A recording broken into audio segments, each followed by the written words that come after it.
It's that time of the week again when Stephanie Dobson joins us. Stephanie is a lawyer, mediator, and online educator with Hankett Divorce Law and Mediation offices in Edmonton and, of course, in Lloydminster. Stephanie, thank you for joining us today. Yeah, thanks again for having me as always, Stacey. Well, today, Stephanie, we're going to talk about Clare's Law. This is something that's been in the news off and on for quite some time, but I guess we're just going to kind of refresh everybody. So let's talk a little bit about what Clare's Law is.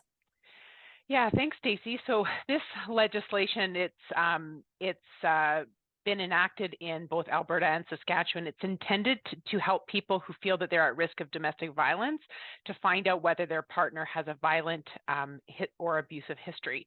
This legislation, the background of this, it actually arose out of the UK, where a young woman named Claire Wood was murdered in 2009 by her ex-boyfriend, who was actually known to police to have a violent history. And it was thought that this if it had been enacted at that time, it would have possibly saved her life.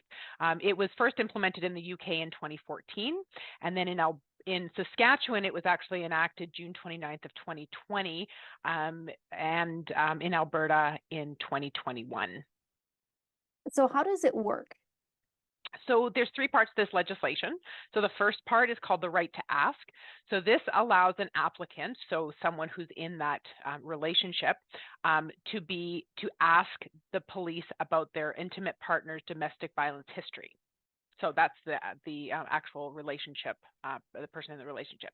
Then the second one is the right to know. So this actually allows the police from their end to proactively provide information to someone who they know is in a relationship with someone who has this history.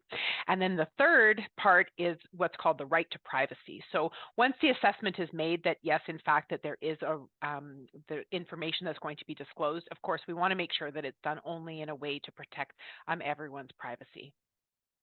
So, what are some of the things that people can find out about their partner through Clare's Law?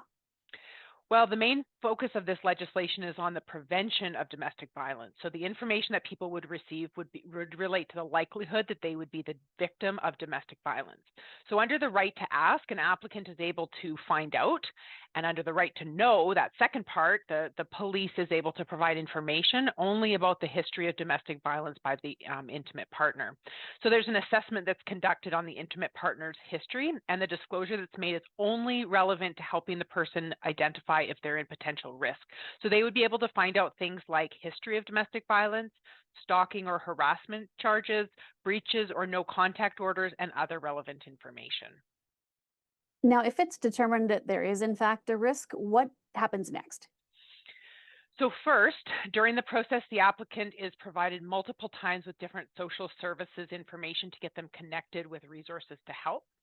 Once the police's assessment is conducted, the applicant will meet with the police to get information about their partner's history. So depending on the level of risk, that may be either in person or by phone. So there will be a determination of the following: insufficient information, low risk, moderate risk, or high risk.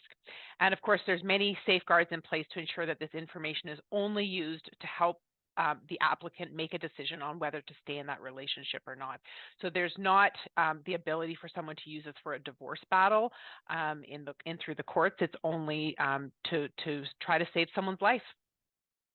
All right, Stephanie. Well, thank you so much for joining me. That's great information and good for people to know a little bit of a refresher on what that is in case somebody unfortunately is in a bad situation. So thank you once again for joining us, and we will be back again next week. Yeah, thanks, Stacey.